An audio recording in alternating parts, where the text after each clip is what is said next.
Commanders fans, once again, can't say what's good. Like I said, I am under the weather, so that's why my voice looks like that. I mean, sounds like that. Um, it's just a rough day, rough night. But it's not doom. You can't be doom and gloom. This is one game. We bounced back from situations like this before. Last year, the Eagles game was terrible on Thursday Night Football, and we bounced back and we played better. We ended up beating, I think, the Titans or whoever. Like, our backs were against the wall. A lot of people were crashing out. It wasn't a good performance, but the Packers are a darn good team, man. They are, to me, they are, excuse me, they're better than the Eagles.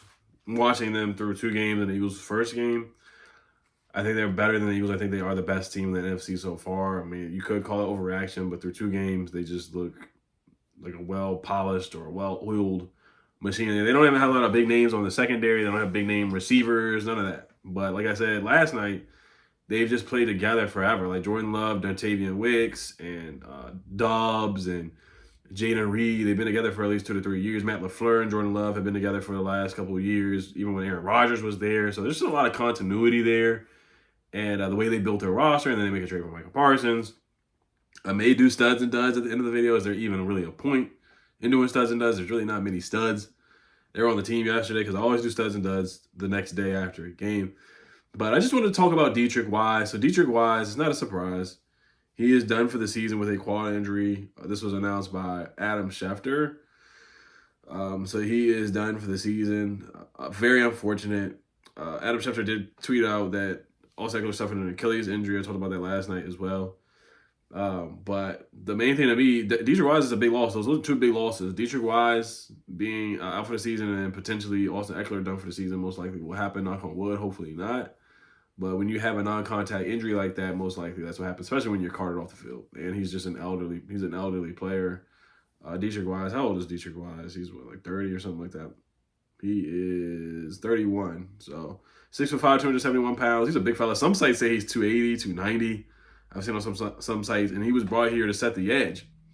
And with him being out, and he had a good game against the Giants. Like, he was impactful. He was rushing the passer.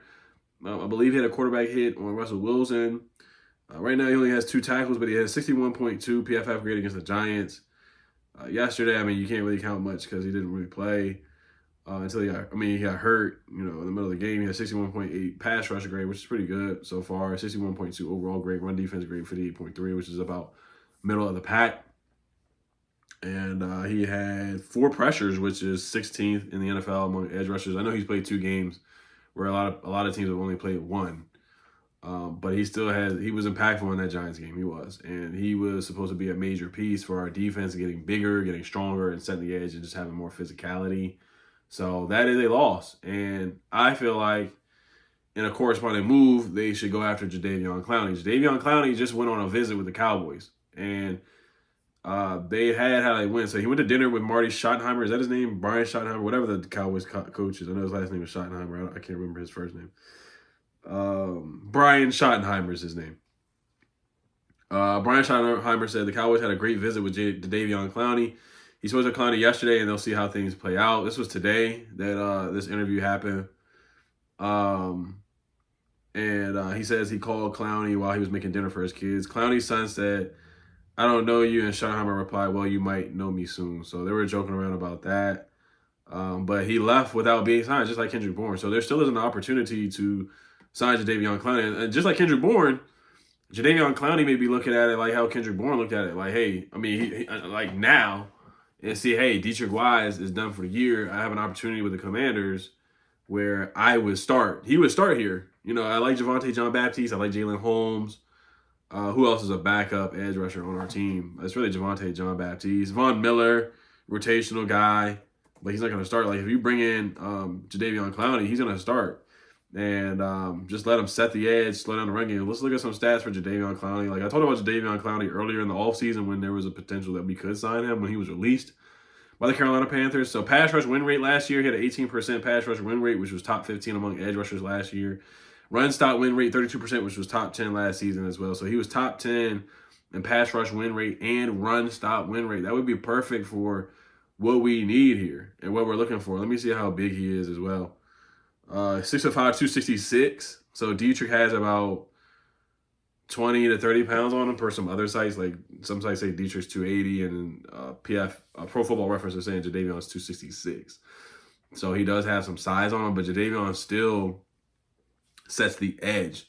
And that's what we need. We need a pass rush. Now, we did get after Jordan Love just a little bit, but I thought we could have got after him a little bit more. He was very comfortable. Elton Jenkins did a good job, too, against our interior. Javon Kinlaw and Deron Payne didn't see much with him. But I do want to get a quick word and shout out to today's sponsor, Sleeper. Like I said, we did hit on Zach Ertz over 3.5 or more than 3.5 receptions. Another video is talking about Terry from last week, but let's get into the video. What's good, Commanders fans? Just wanted to give you guys a great deal with the promo code Oliver for Sleeper. Make sure you guys check out the Sleeper app. First-time users, you get a 100% deposit match up to $100 for your first time using Sleeper. Sleeper is a great fantasy app for all sports, especially the NFL. For more or less on player projections, you pick the more or less on the projections like Terry McLaurin.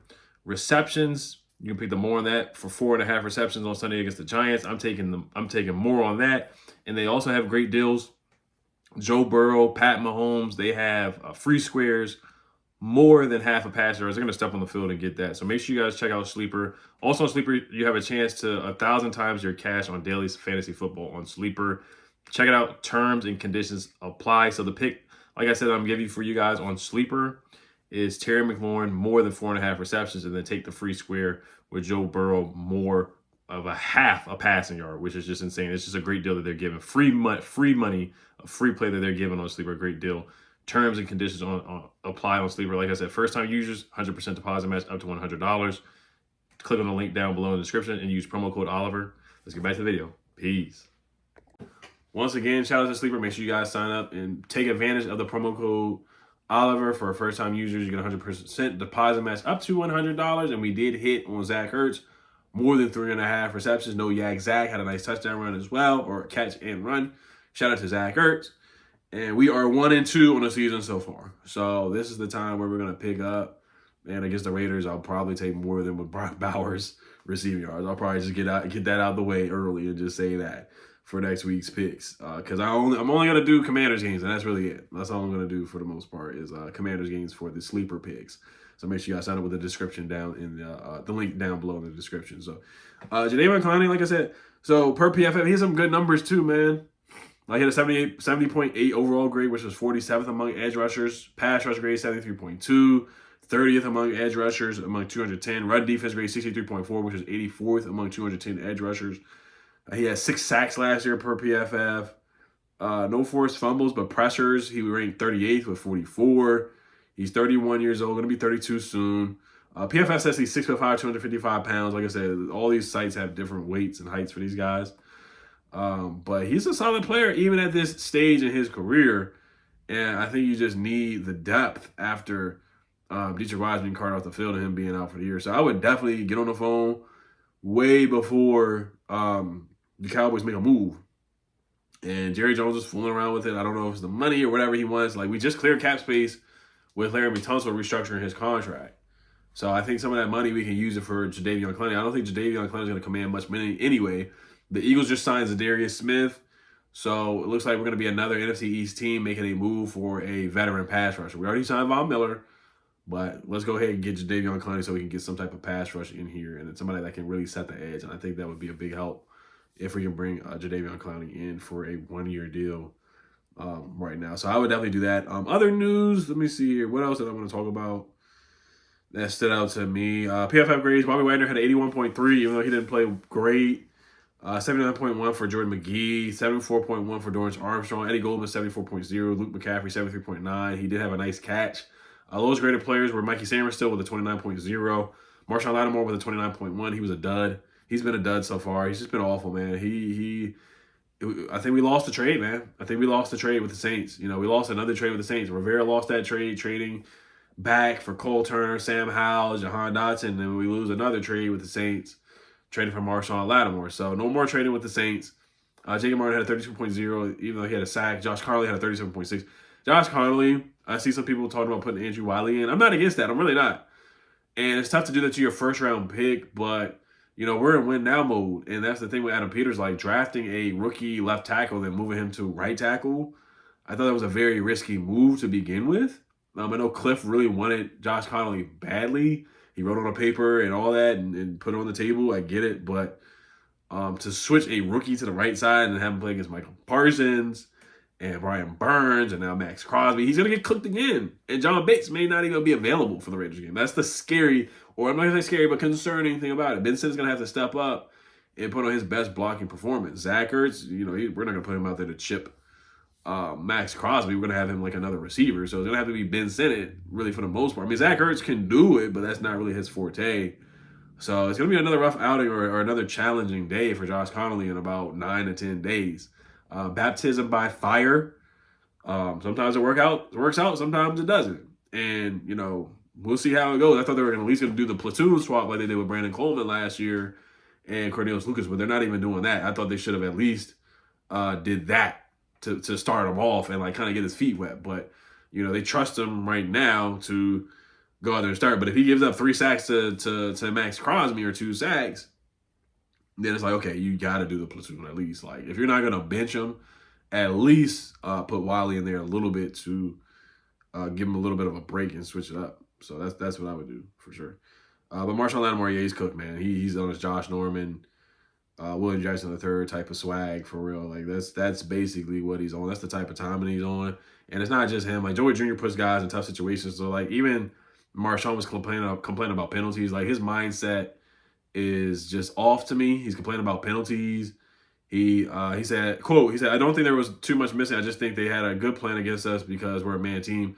That's really what it was. They just ran man beaters a lot, end quote. So, Josh Connolly, what's his name? Joe Witt Jr., he did switch it up and run some zone, but yeah, they were beating us with man like they were. Like, it was Romeo Dubs and Dontavian Wicks, Jaden Reed before he got hurt. Matt Golden beat them deep, but Jordan Love missed them. Tucker Kraft was cooking. Luke Musgrave was cooking. All their tight ends got out there and got busy against the Commanders' defense at Joe Witt Jr. So it was just a rough night. But like I said, I think we're still going to be fine. I still have us winning double-digit games, 11 wins, still making the playoffs. Like, this game did not faze me at all because they're just a good team, and it's tough to go on the road on Thursday night. I get it. There's no excuses. They were the better team from top to bottom. It was 17-10 in the third quarter. It was 17-10. 17-10 in the third quarter. So it wasn't like we were getting blown out.